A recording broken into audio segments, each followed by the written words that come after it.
for this course, we won't have Emag tomorrow, so that we can watch the game.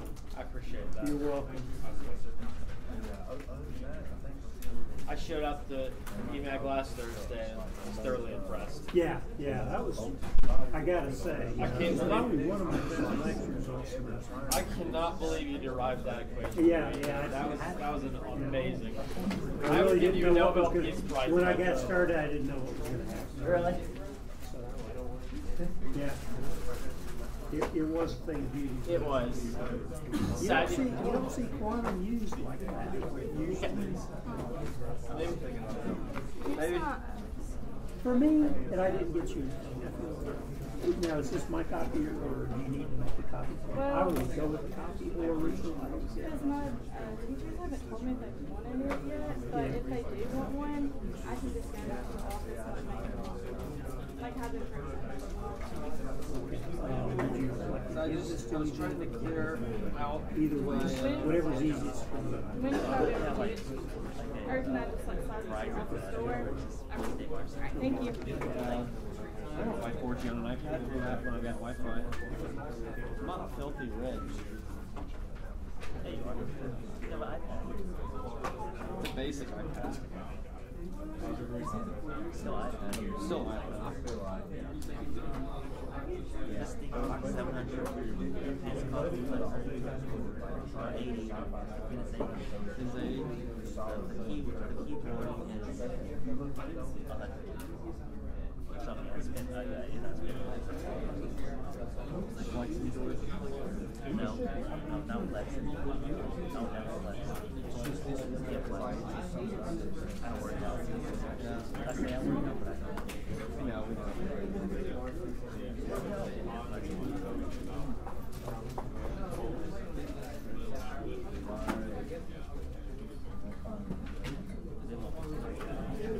Yeah, we're right. So who's got the econ test coming up? One of you, two of you, three, four? It just seems to be a lot of interest in it. If you do well, it can pay dividends. Okay, anyway. That's all I got. Yeah. Is that like engineering econ? Is it difficult? Is it boring? Not a lot of people show up. Like I think the attendance rate's like 12 to 15%. It's like we usually have about 30 out of 100.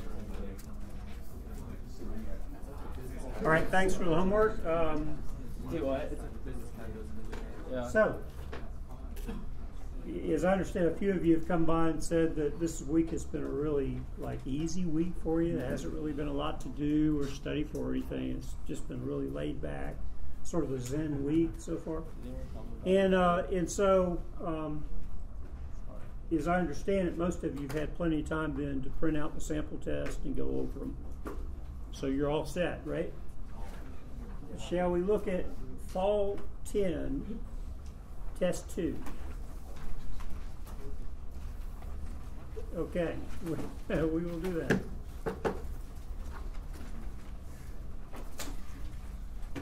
Cast your gaze upon this one. So, yeah, this is the part one. Again, this is going to be, well, you've taken a test near you understand the drill. So, can you give the formula for Coulomb's law?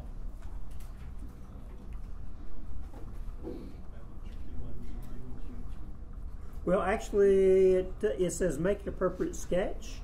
So that's always kind of cool. So you can make a little sketch here. So if you have like a Q1 charge and a Q2 charge, and this is going to be the vector, right? And then that's going to be the force. And you can also append things like the units, because it says identify the units for each component. Newtons, coulombs, meters. And then it seems like we still need the formula. So what do we get for the formula?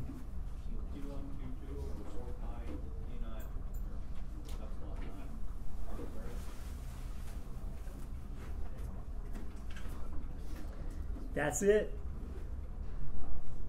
Okay. So, a few things like that in Gauss's law. These are things that that you should just know. I mean, if you're in Emag, you should I want you to at least memorize them for the course. Maybe some of it will stick and you'll actually recall it in Emag 2 when you get those comprehensive tests that cover Emag 1. But that's kind of fun. Those were hard. Yeah. Okay, formula for Gauss's law. Anybody? Is that it? Equals? Did I get it? It is indeed. Thank you. And I'm missing one more thing to really dot the. Okay, yeah. Here we go. Let's see. Identify the units for each component. Okay, charge enclosed. That's in. Is that in joules or meters? What? I can't remember. What's the charge? You refuse? What? Coulombs. Surface. Well, you know that's just meters squared. So that leaves you with the electric flux density, which I'm going to guess that's coulombs, that's meters squared. This must be coulombs per meter squared. Let's see. Okay, so third one, suppose along the y-axis, aha, you have a position-dependent field. Great. Determine the, okay, so let's sketch a quick, just a line really, because we're on the y-axis, and we're going from M is at 2,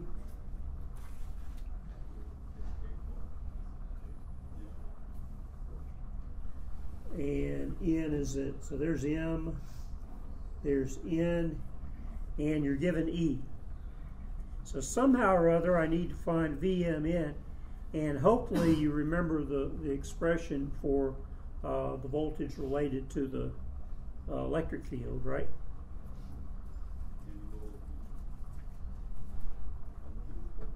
E dot dl. So in this case it's going to be minus the integral of 4y in the y direction dotted with dy in the y direction. And let's see, we're going from, let's see, mn, so we're going to go from 4 up to 2. So let's see, that's going to give us what, minus 4, a half of y squared from 4 to 2. So minus 2, so 4 minus 16. So I get plus 24. Am I done? Do I get full credit? No. What do I need to add here? I need to add meters here, right? Coulombs, farads, volts. Thank you. I'm glad you're here. How about, okay, next one. Oh, sorry. Nobody did the ORC cough. Give the symbol and value for the free space permittivity. Epsilon naught. Great. That's a good first step right there. And you've got 2 possibilities for the answer here. You can give the precise version or the version that I always remember, which I don't know that that's the one you remember, but still. 8.854. Yeah, I can never remember 8.854, so. And that's in volts per parsec? No. Farads per meter? I like that. You guys are rocking. The other way is 10 to the minus 9 over 36 pi farads per meter. That's if you're a rock star. What? That's if you're a rock star. You Yeah, remember that. this is the one I remember. Okay. Well, this one's nice because then I can formulate problems where I can get rid of the 36 pi and stuff like that. I'll have a pi show up somewhere else. Boundary conditions. Okay, let's see, between 2 dielectrics, and then I wasn't nice to them here. When there is a charge density at the interface, I should be able to get at least half credit for this right off, though. What's the easy one to remember?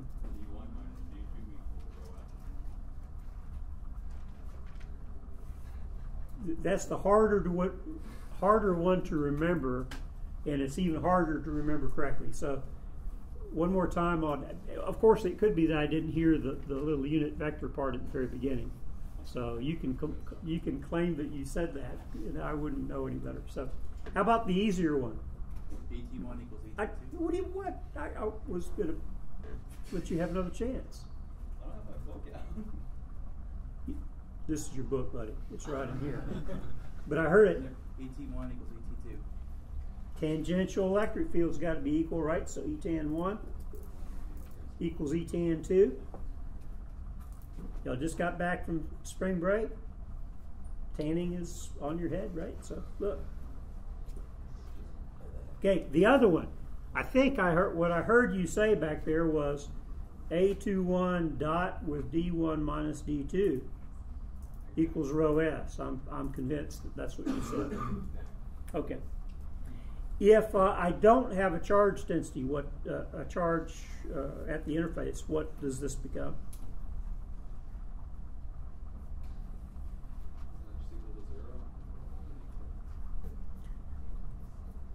So then what happens is the normal components are equal.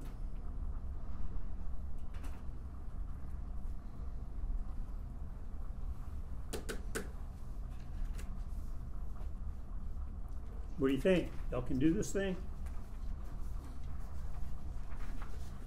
Okay. We are moving on. Okay, is there a particular problem you want to see, or should I just go in order? Okay, so here's one. Let's see, I've got two z-directed line charges of charge density plus 2 there, and charge density minus 2. Aha.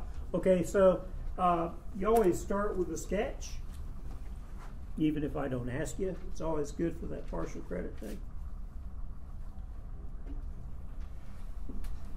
I know, not that any of you need partial credit. That's, I'm just saying, if you want it, some, just for fun. Okay, so we have our Cartesian coordinate. Then let's see, we have one at minus 3. And that's going to be out here. And that's going to be, we'll just call that, I don't know, rho L1 or something. And let's see, the other one's at plus 3. So that we'll call rho L2. We won't worry about what it is yet. And then we want to find the electric field intensity at 400.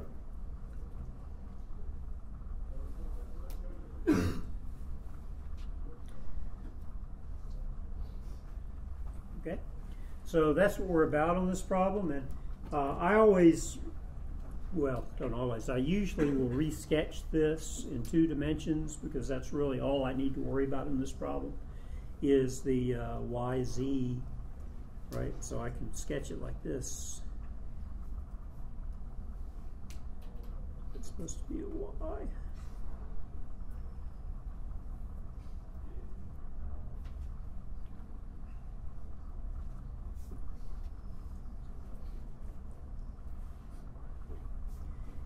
And then, so I've got rho L1 is here.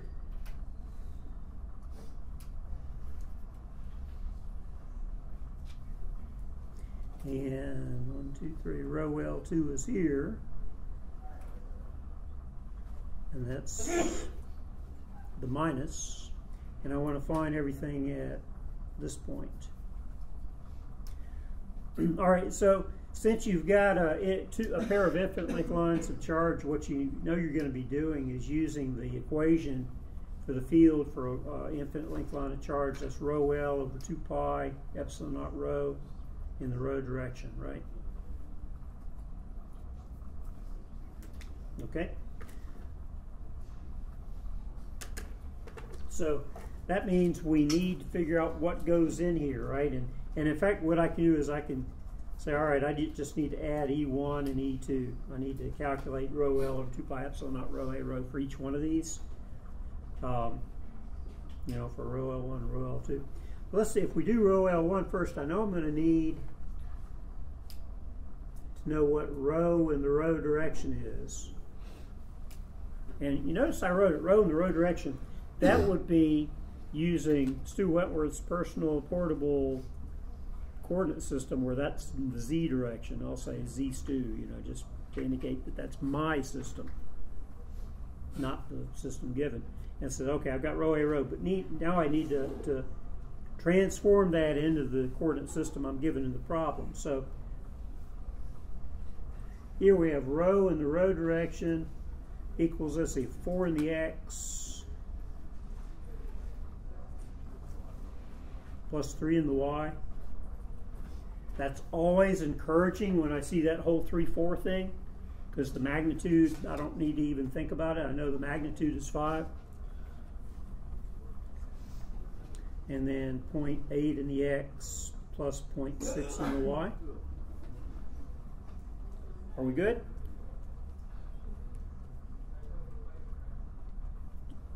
All right.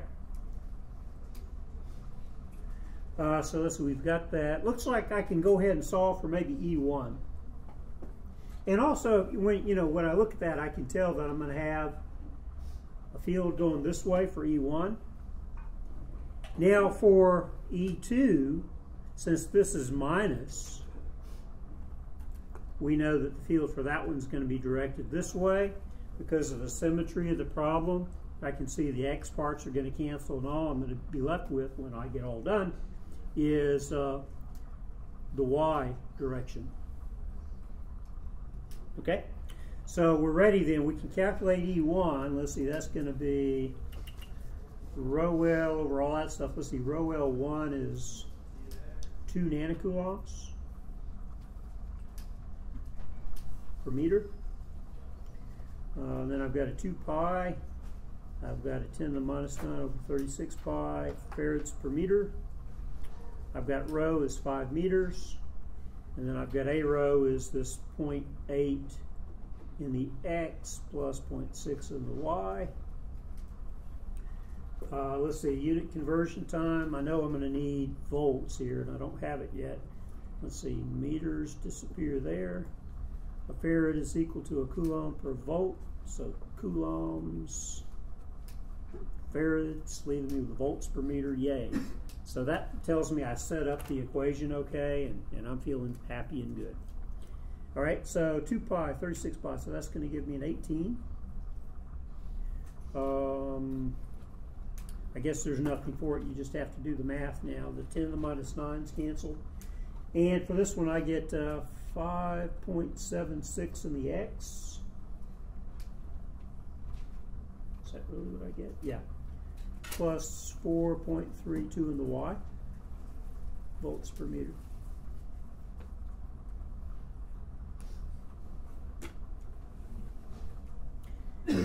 If you want, you can calculate E2. Do I need to go through the whole process again? What would E2 be? Yeah, this would be minus 5.76 in the x, again, plus 4.32 in the y. And so I think I'm trying to find the total. So it's just adding these up. So 8.64.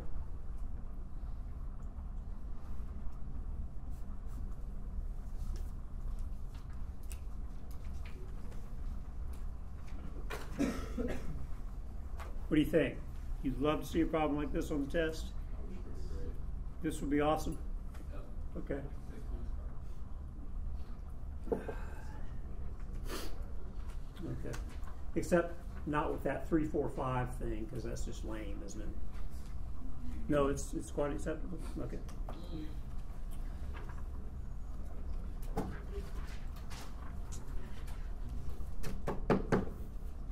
Let's see how you are at boundary conditions. Okay, read over that one. Now read over that one.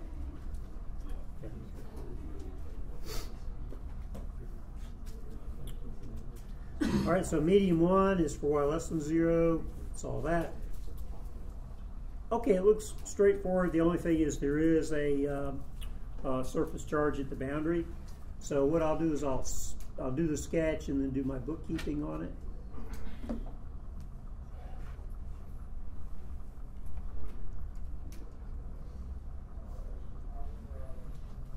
That should be a Y, not a Z. And let's see, over here in medium 1, epsilon R1 is given. Medium 2, epsilon R2 is given. And I've got E1, so E1 is wherever it is here, E1.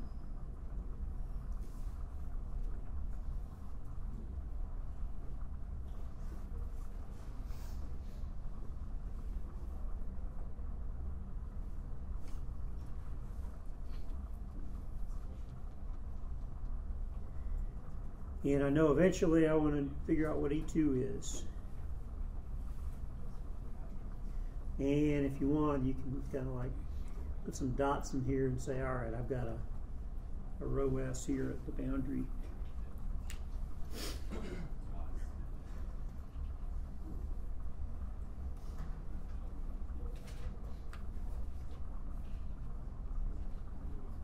Okay, so you haven't worked a lot of these problems, but what's a good first step? So I know I'm going to have to decompose this into its normal and tangential part, right? And then apply the boundary condition for the tangential part, and then apply it for the normal part, and away I go. So, you know, it's always easiest, I think, in this case. Let's see, the normal direction is y. So E normal 1 is going to be 4 in the y. If that's 4 in the y, E tan 1 is whatever's left. So 2 in the x plus 6 in the z. I'll number the steps. 1, 2. E tan 1 is equal to E tan 2. We use our first boundary condition. You know, you don't really have to like save it or keep it in your pocket. You can go ahead and spend it right now. This is the best time, in fact. So E tan 2 is 2 in the x plus 6 in the z. Sadly, I didn't leave myself room for the normal part. Oh well. All right, so I already have part of the answer. E2 is going to be 2 in the x, mystery, mystery, mystery, mystery, plus 6 in the z, volts per meter. So I'm thinking maybe I get 2/3 credit. Yay. Okay, now what? I got to do the normal part, right? So that's step 4. Calls for a color change. You can't see. All right, so let's see, step 4. Let's see, if I've got E normal 1, then I should be able to find D normal 1. Right, so that's going to be epsilon R1, epsilon naught E normal 1. So 1 epsilon naught, so 4 epsilon naught in the y.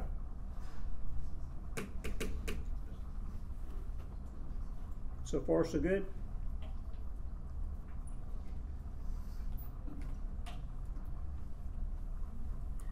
Step 5, I'm going to have to actually go down here and actually do a little bit of extra work to get step 5.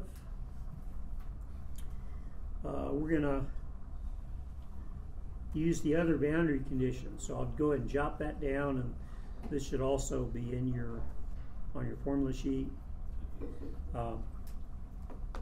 Now, what you notice is that when I do this dot product, well, I can expand it out here. So A21, if I'm going from 2 to 1, that's going to be minus y direction. The only part of D1 that I need worry about is the normal part. So sometimes you'll actually see this formula written with D normal 1 and D normal 2. So let's see, that's going to be D normal 1. So 4 epsilon naught in the y minus D normal 2.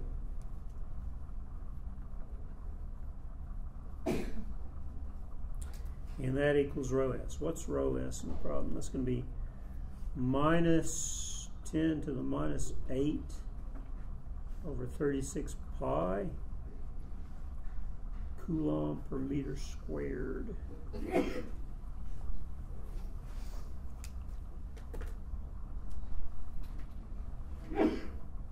So let's see, y dot y just gives me 1. Of course, I've got the negative in here, so it's D normal 2 minus 4 epsilon naught is going to equal just minus 10 to the minus 8 over 36 pi. So solve for D normal 2.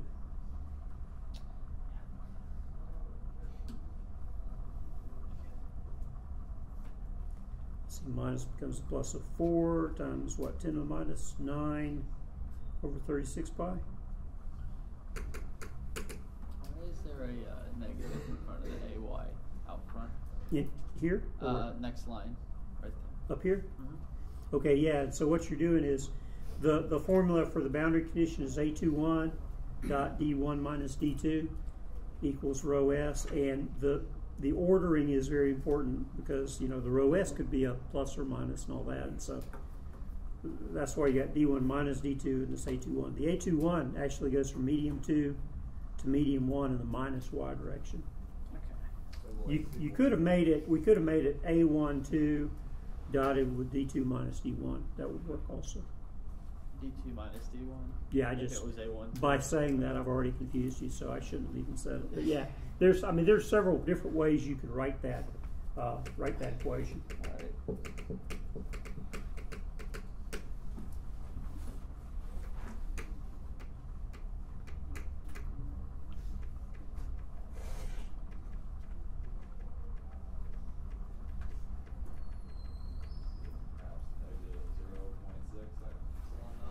One more time. Negative 0.6 epsilon naught. Yes, one knot. I'm sorry, I'm missing something. What? I didn't hear him. Is it negative 6 epsilon? Never mind. Let's see.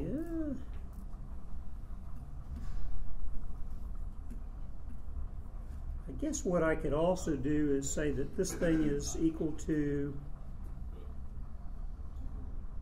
epsilon R2 epsilon naught E normal 2. So I can kind of fudge and get around some of my math here by then just dividing. This is 2, right? So a half, and then minus 10 to the minus 8 over 36 pi over, what's that, 10 to the minus 9 over 36 pi plus 4 epsilon naught over epsilon naught.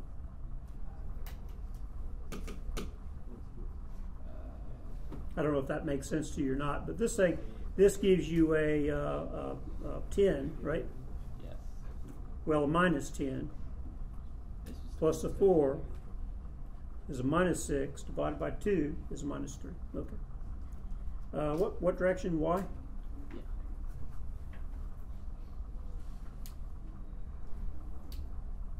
Yeah. Yay.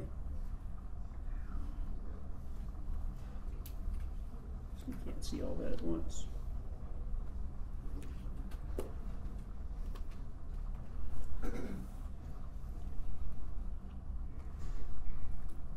What do you like this one better than the previous problem?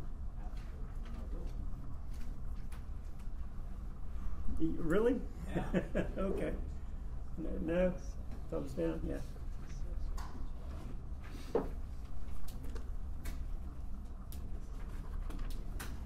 Aha, okay.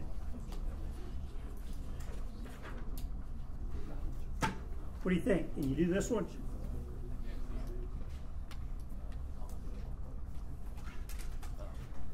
Give it a 2 centimeter radius solid wire centered on the z-axis with a charge density. Oh man, look at that. It's radius dependent. And we got a plot and all that stuff, okay? And just some real quick things. Do you even know what it is we're using here? What's the Emag concept we're going to use to solve the problem? Gauss's law, yeah. You can spell it out, of course. Okay, so we're going to do an appropriate sketch of the wire. So let me go ahead and do the sketch. So, and then we can come back and actually solve the problem. All right, so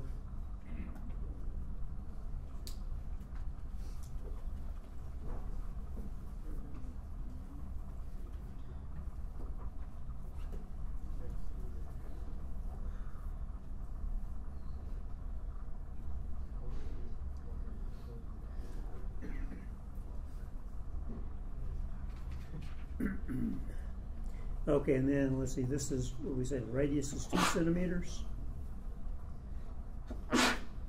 And we want to plot it out to 8.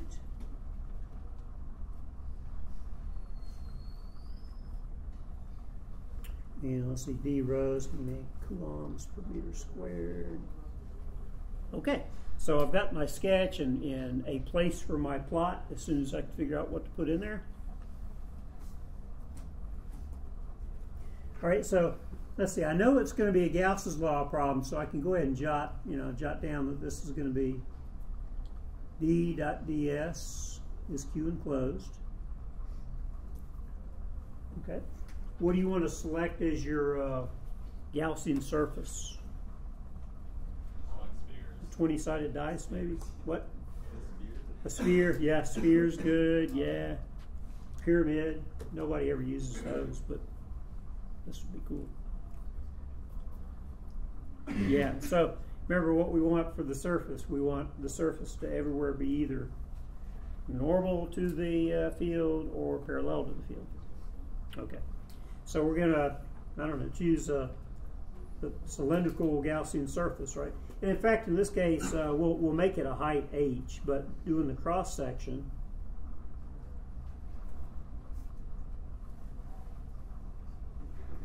we see that we're going to have two Gaussian surfaces, right? We're going to have one in here,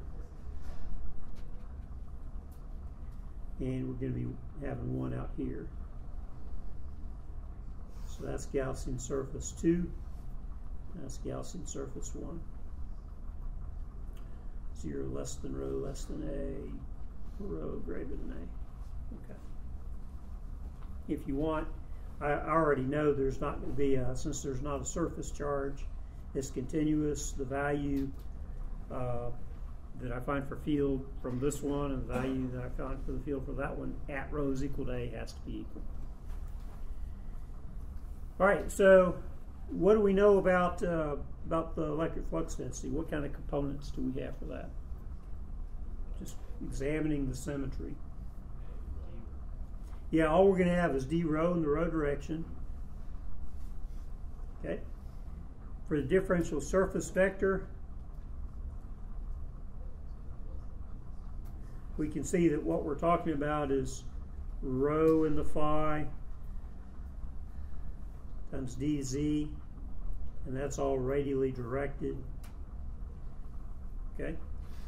So, if you then work that all out, you're going to get rho, d rho, integration of d phi, integration of dz. Phi goes 0 to 2 pi. And for z, I'll just let it be a height, little h or something. So 2 pi rho h d rho equals Q enclosed. So I've got the left half of Gauss's law, and this actually, the 2 pi rho h d rho, that's going to be valid for both Gaussian surfaces. Right, so now I need to do the first Gaussian surface.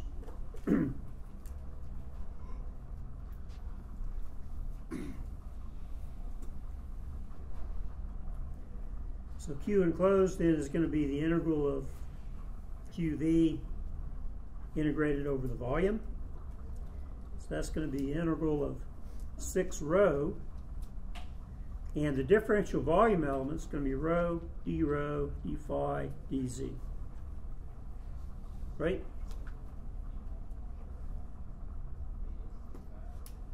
So essentially we've got rho d phi and dz, and so the volume element, we just need the d rho part, right? Okay, so we get 6, integral rho squared d rho, integral d phi, integral dz. This is again going 0 to 8, 0 to 2 pi. Now, for Gaussian surface 1, it's important that we only integrate from 0 up to rho, right? Because only up to rho, where the Gaussian surface is, are we enclosing charge. Okay, so the common problem here is to integrate from 0 to A. You don't do that for this part. Okay? All right. So we get 2 pi h and a 6, so it's at 12 pi h. Okay, and then this thing is going to give us a third of rho cubed, so really just a third rho cubed. Yeah, so 4 pi h rho cubed.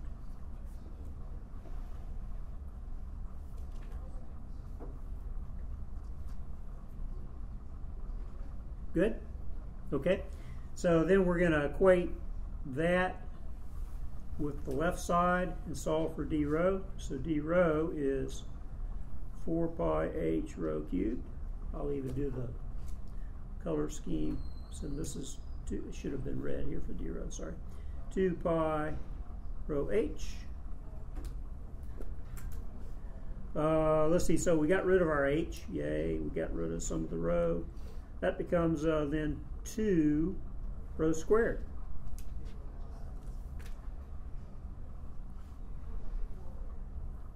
Okay, so what you can do is immediately plot what you've got for d rho so far. At rho squared, when it's 2, this is all going to be 8.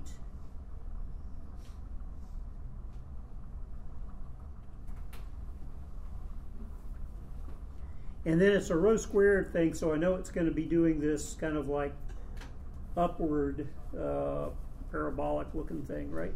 It's going to be doing this kind of thing. If you want, you can evaluate it at 1. At that point, it should be 2. You know, if you want to, but you know it's going to be shaped like that.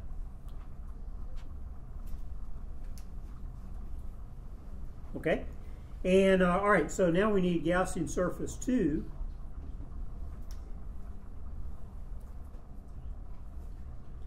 So for that one, I'm going to do the same thing. I've got this integration of QV, dV, and all that, but I only have charge for rho from 0 to rho is equal to A.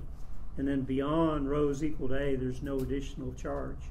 So it's all this stuff except evaluated at rho is equal to A. So that would be 4 pi h A cubed. So d rho is 4 pi h A cubed over 2 pi rho h.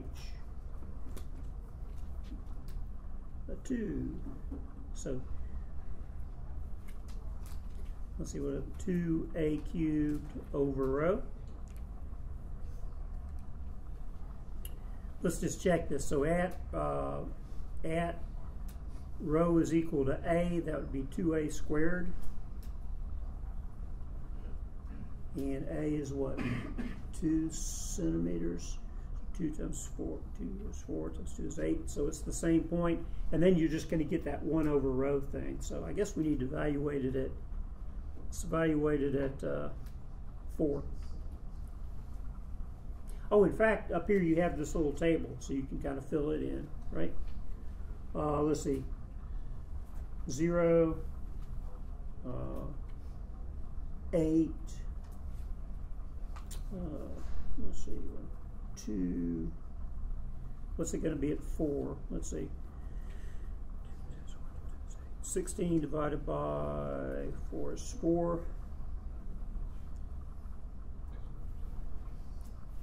Looks like that's 2.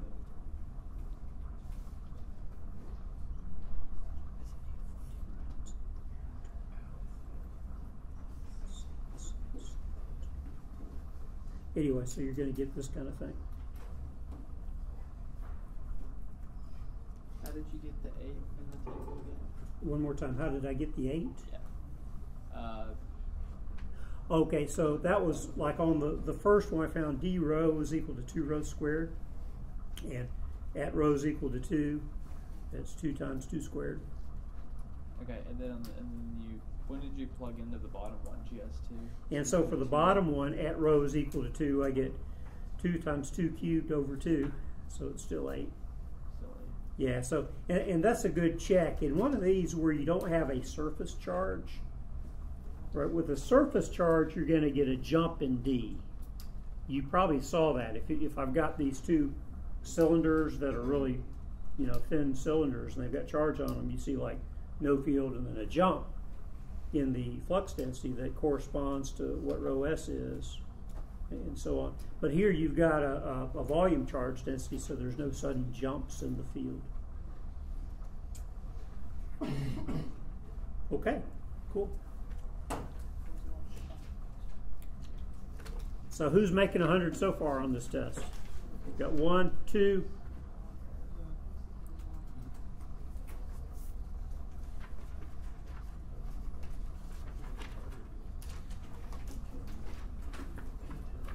All right, so how about spring of 13? Lucky year. It was a good fall anyway. Okay, so mostly.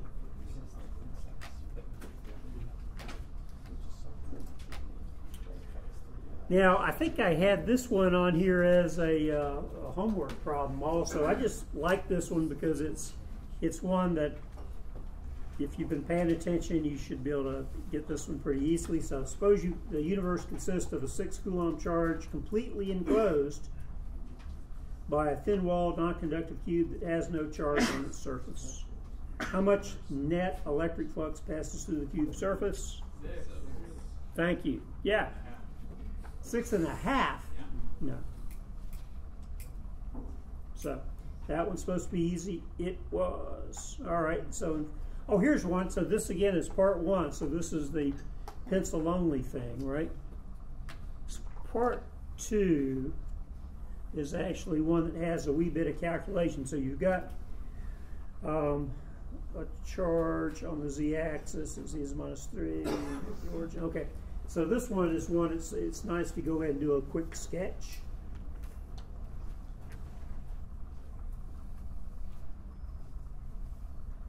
You don't need much of it because everything's taking place on the z-axis. So you have a charge Q down here. A second identical charge exists at the origin. Oh, okay. That's easier than I thought. All right, so what we're trying to do is find the force on Q2.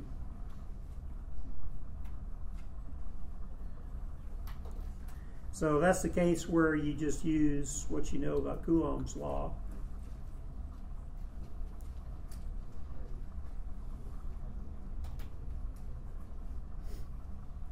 Okay.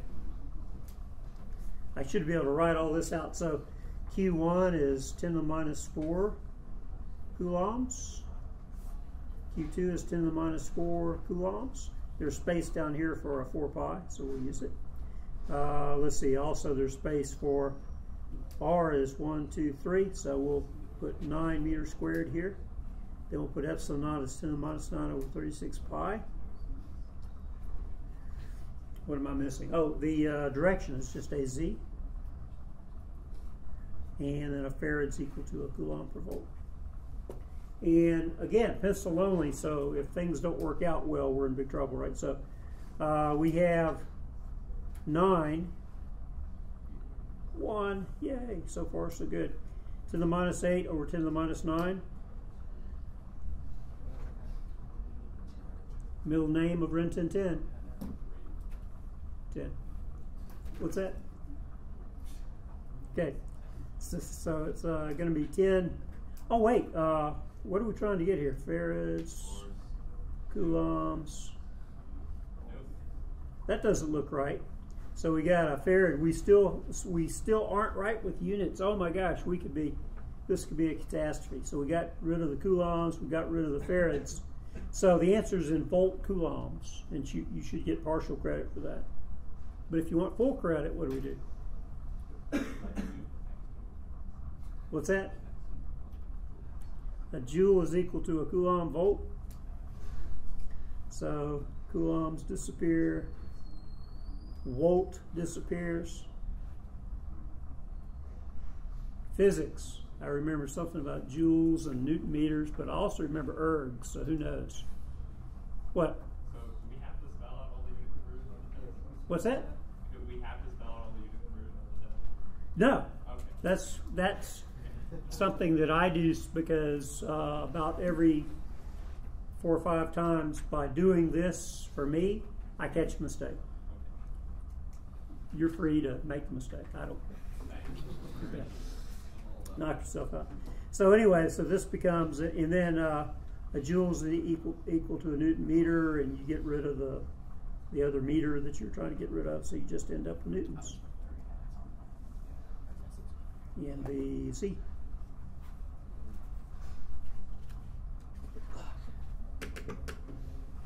Good problem, great problem. Best problem you ever saw. Hey, we've done that one before. We'll skip it. This one's a little bit different for you for a part 1 question, maybe. Okay, you guys are going to have to help me out here because it's been a long time. So potential is given by V is kxy. X and y are in meters, and the constant k is given. Determine E at 1, 0, minus 1. I'm given the potential, and I'm trying to find the field. You know, getting it wrong or right, there's kind of like a scale or a gradient, if you will, between wrong and right on this one. What do we use? How are we going to solve this thing? We look at the formula sheet. Yeah, but most of you remember it in German. It's called der gradient equation. No? Do you remember the gradient equation? I'm gonna start it out and you guys fill it in for me. E.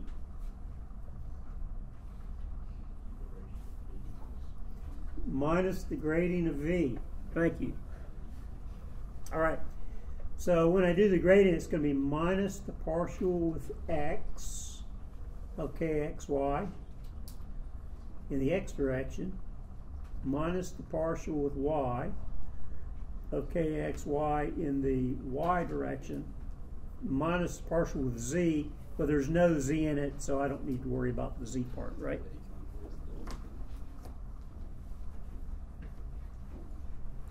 Okay, so let's see, for this one, if I take the partial of this with x, I just get minus k times y in the x. That one with y, I get minus k times x in the y. Now I'm ready to plug in numbers. So let's see, minus k is 1. And I would write out the units, but you guys make fun of me when I do that. And then let's see, y is 0 in the x, and then minus 1. X is 1 in the y. So it's that minus 1 in the y, volts per meter.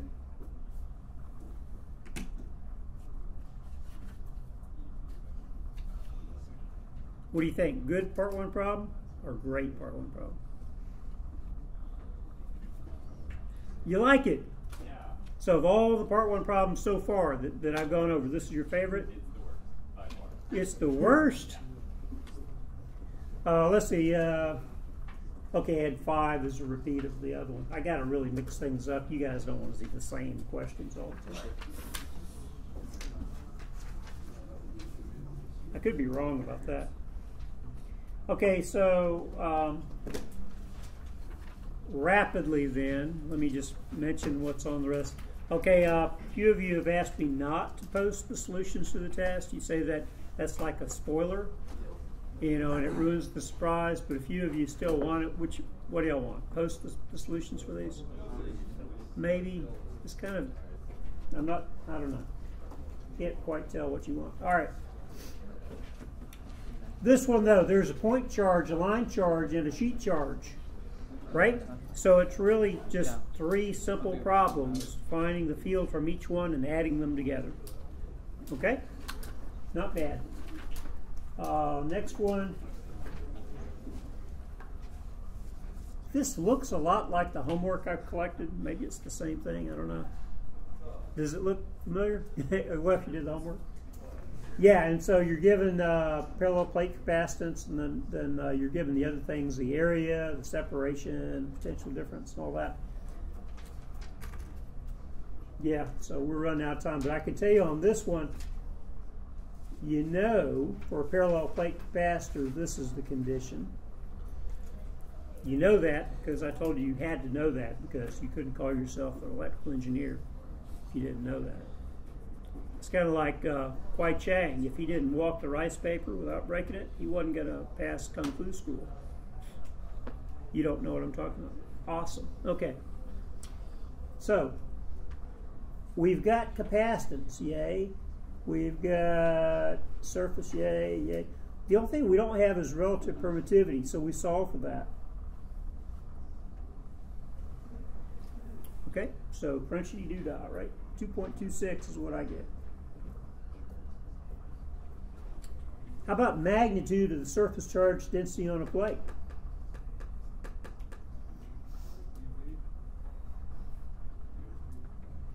All right, in this expression where we have capacitance is equal to the charge on a plate divided by potential difference, what we're looking for first is the charge on a plate, right? We've got capacitance, we've got 6 volts across, and then if we want the surface charge density, not QS, rho S, that's just going to be Q over S. And then finally, magnitude of the electric field intensity between the plates. Jarrett can do this one. What's the magnitude of E between those plates? I'm going to go with 6. One more time. 6. Oh, wait, hang on. 6 times epsilon. 6 divided by 0.01. Yeah, that. So let's see, 600 yeah. volts per meter. Now I see. That's why I asked you. Okay. Yeah, I see now. Okay, so for a part 2 question, of course, I was able to work it pretty rapidly. What do you think? Too easy? An insult to your intelligence? Okay, y'all get lost. Have a great rest of the week.